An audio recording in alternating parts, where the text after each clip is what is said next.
देखिए, one word substitution का यह 5वां वीडियो है और मेरी गारंटी है कि जो चीज़ें मैं अभी पढ़ा रहा हूँ आपको वो यहीं के यहीं और अभी के अभी आपको समझ में आ जाएगा। ठीक है, तो आइए देखते हैं। यहाँ पर पहला जो वन वर्ड से आपके सामने क्वेश्चन है वो ये है कि वन हु हेट्स वुमेन।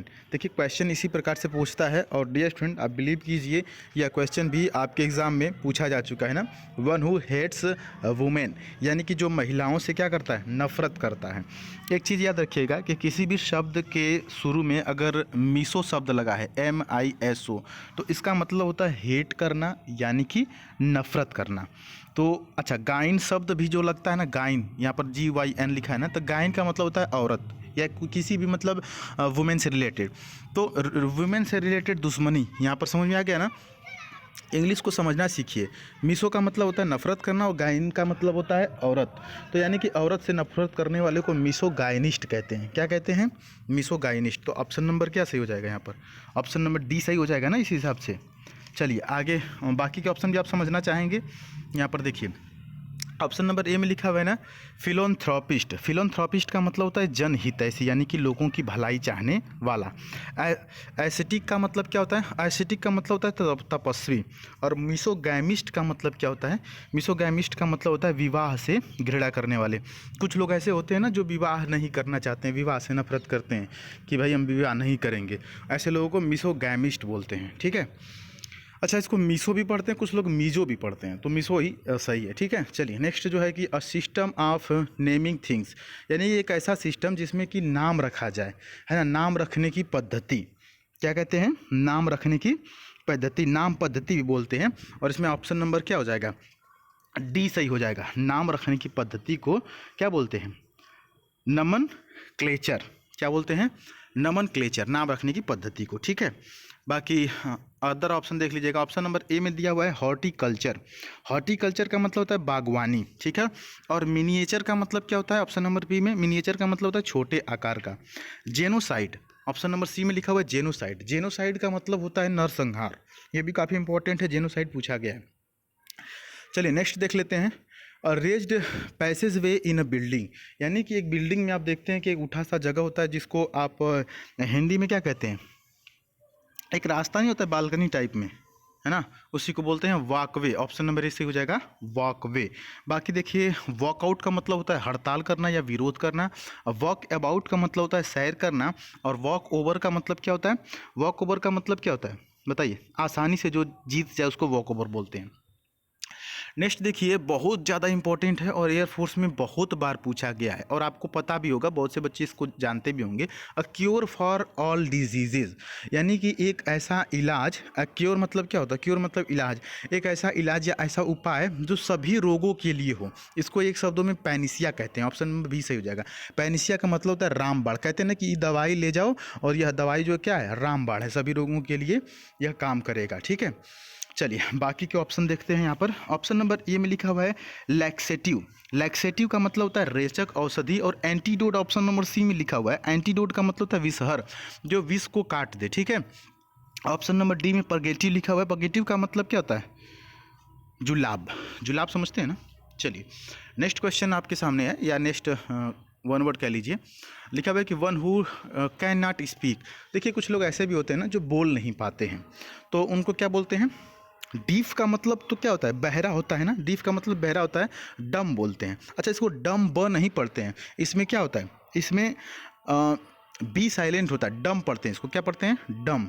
डम ब नहीं पढ़ेंगे, डम पढ़ते हैं। डम मतलब होता है गूंगा।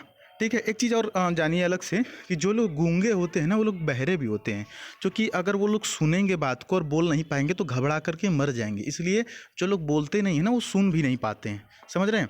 तो one who can not speak उसको क्या बोलते हैं? डम बोलते हैं, यानी कि बहरा। विजनलेस का मतलब जिसकी दृष्टि कम हो। और लेम का मतलब क्या होता है? लंगड़ा। लेम का मतलब लंगड़ा। अच्छा, आते हैं अगले क्वेश्चन पर। अगला क्वेश्चन आपके सामने है, देखिए ये भी काफ़ी इंपॉर्टेंट है।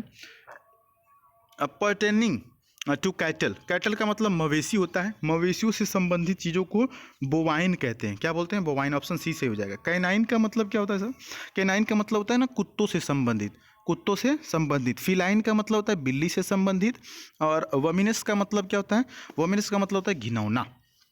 नेक्स्ट आपके सामने है, इसको देखिएगा, ये भी काफ़ी इंपॉर्टेंट है और इसको अभी याद कर लेंगे आप। कैसे, आइए बताते हैं। To look at someone in an angry और थ्रेटनिंग वे। किसी को ना, एंग्री मतलब क्या होता है? क्रोधित निगाह से देखना है, और थ्रेटनिंग का मतलब होता है धमकी, धमकी भरी निगाह से देखना, मतलब घूरना। ऑप्शन ए सही हो जाएगा, ग्लोवर। ग्लोवर का मतलब होता है ना तिरछी निगाह से देखना, घूर करके देखना, है ना। बहुत सी ऐसी औरतें होती है जब बच्चों पे गुस्सा करती है तो घूर के देखती हैं, या जैसे कुत्ते भी आपस में लड़ाई करते हैं, जब झगड़ा करते हैं एक दूसरे से वाव वाव वाव करके फिर तिरछा देखते घूर के, उसको बोलते हैं ग्लोवर। अच्छा, गुलशन ग्लोवर का नाम आपने सुना होगा। अरे कहर फिल्म में जो बोलता है तेल लगा के, है ना, आपने देखा होगा। पुराना, मतलब पुराना वो गुंडा था, विलन था ग्लोवर। उसी से इसको याद रखिए। ग्लोवर कैसे देखता था? एकदम आंखें बड़ी बड़ी थी, उसको घूर करके देखता था ना। ग्लोवर का मतलब भी होता है घूर करके देखना, गुस्सा भरी निगाहों से देखना। ऑप्शन नंबर ए सही है। बाकी के ऑप्शन समझ लेते हैं। यहाँ पर जो अगला शब्द है ना, नोव लिखा हुआ है, यहाँ पर जी साइलेंट है। नोव का मतलब होता है दांत से काटना, ठीक है। अच्छा, ऑप्शन नंबर सी में नैश लिखा हुआ है। ऑप्शन नंबर सी में क्या लिखा हुआ है? नैश लिखा हुआ है। यहाँ पर भी जी साइलेंट है। नैश का मतलब क्या होता है? ग्नैश नहीं पढ़ेंगे, जी साइलेंट है। नैश का मतलब होता है दांत पीसना, ठीक है। और ग्रिंड का मतलब, सॉरी ग्राइंड, ग्राइंड इसको पढ़ेंगे ना। ग्राइंड का मतलब होता है पीसना या कुचलना। ग्राइंडर होता है ना आपके घर में, वही grind. A post which little work but high salary. एक ऐसा पद ना जिसमें कि काम बहुत कम करना हो, लिटिल वर्क हो, काम बहुत कम करना हो और पैसा बहुत ज़्यादा हो। आप ऐसी किसी नौकरी को जानते हैं? जी हाँ, हमारे उत्तर प्रदेश बिहार में ये जो टीचर की नौकरी होती है, बिल्कुल पढ़ाते नहीं हैं, मतलब 1 से 5 तक ले सकते हैं, या 1 से 8 तक का आराम से जा कर के अपना हाजिरी वगैरह लगा करके और बैठ के कुर्सी तोड़ते हैं, और मस्त टाइप 50-60 हज़ार महीने मिलता है, ठीक है। तो ये गलत बात है, पढ़ाना चाहिए। तो इसी को बोलते हैं sinecure. Option number C. Sinecure का मतलब होता है ना चयन की नौकरी, मतलब काम बहुत कम, little work but high salary. काम बहुत कम करना है और सैलरी बहुत ज़्यादा लेना है, ठीक है। तो सिनेक्योर याद रखिएगा, बहुत ज़्यादा इंपॉर्टेंट शब्द है, कई बार पूछ लिया गया है। डायरेक्टर का मतलब आपको पता है, निर्देशक होता है। ट्रस्टी का मतलब अभिभावक या संरक्षक कह सकते हैं। और ऑप्शन नंबर डी में ओम्बुड्समैन दिया हुआ है ना। ओम्बुड्स का मतलब होता है लोकपाल। नेक्स्ट क्वेश्चन की तरफ बढ़ लेते हैं डियर स्टूडेंट। अगला क्वेश्चन जो है कि वो है कि समथिंग दैट कॉजेज डेथ, यानी कोई भी ऐसी चीज़ जो कि मौत का कारण हो, उसको फैटल बोलते हैं। ऑप्शन नंबर बी से हो जाएगा। फैटल मतलब भी होता है जानलेवा, ठीक है। ब्रूटल का मतलब क्या होता है सर? ब्रूटल का मतलब होता है निर्दयी या क्रूर। और डेंजरस का मतलब होता है खतरनाक। और हॉरिबल का मतलब क्या होता है सर? हॉरिबल का मतलब होता है भयंकर, डरावना, ठीक है। हॉरर मूवी होती है ना, हॉरिबल। चलिए, अगला शब्द आपके सामने है, इसको भी देखिएगा, बहुत ज़्यादा ये भी इंपॉर्टेंट है। क्या लिखा हुआ है sir? A person who writes decoratively. Decoratively का मतलब होता है, डेकोरेट का मतलब सजावटी होता है ना, सजावट होता है। डेकोरेट का मतलब क्या होता है? सजावट। और डेकोरेटिवली का मतलब होता है सजावटी। यानी कि कुछ लोग ऐसे लिखते हैं ना, जैसे लगेगा कि कंप्यूटर से लिखा गया, एकदम छाप के लिखते हैं, है ना। देखिए, हालांकि मेरी भी राइटिंग उतनी अच्छी नहीं है, लेकिन जिनकी राइटिंग बड़ी अच्छी होती है ना, उनका लिखावट देख के बड़ा मज़ा आ जाता है। काश मेरी ये राइटिंग भी ऐसी होती है। राइटिंग एक बार बिगड़ जाती है ना गुरु, तो वो जल्दी सुधरती नहीं है लाइफ टाइम। जो जैसा लिखता है ना वैसा ही लिखता है, कितना वो सुधारने की कोशिश करेंगे नहीं सुधरेगा। तो इसलिए बच्चों को पहले नकल वगैरह लिखवाया जाता था ना। हाँ, तो उसको क्या बोलते हैं ना, उसको कलीग्राफर बोलते हैं। क्या बोलते हैं? कलीग्राफर मतलब सुलेख। बचपन में सुलेख लिखवाया जाता था ना, अगर आप को याद हो तो। हमारे टाइम में क्या होता था कि कंडा की कलम से हम लोग लिखते थे ना, उसको ऐसे ब्लेड से उसको छील करके बना करके बढ़िया से स्याही से ऐसे लिखते थे ना, सुलेख, कलीग्राफी इसको बोलते हैं। और जो लोग लिखते हैं उसको कलीग्राफर। कैलीग्राफर का मतलब होता है सुलेख। ऑप्शन ए सही है, याद रखिएगा। ऑप्शन नंबर बी भी समझ लीजिएगा। ऑप्शन नंबर बी में कलियरी लिखा हुआ है, जिसका मतलब होता है कोयले की खान। और ऑप्शन नंबर सी में क्या लिखा हुआ है? कोरियोग्राफर, परिकल्पक। कोरियोग्राफर आपने देखा होगा ना, जो लोग मूवी वगैरह में डांस सिखाते हैं या जो गाना वाना में रहता है ना, कोरियोग्राफी करते हैं, वो जो नृत्य सिखाते हैं उसको बोलते हैं कोरियोग्राफर। अच्छा, ऑप्शन नंबर डी में क्या लिखा हुआ है सर? ऑप्शन नंबर डी में लिखा हुआ है कार्टोग्राफर। कार्टोग्राफर, आर साइलेंट है यहाँ पर। कार्टोग्राफर का मतलब होता है मानचित्र, मानचित्रक, जो मानचित्र बनाते हैं ना, जैसे खान सर हैं। खान सर क्या है? मानचित्र स्पेशलिस्ट हैं, ठीक है। तो ये आज के लिए इतने, बाकी उम्मीद है कि आपको सारी चीज़ें समझ में आई होगी।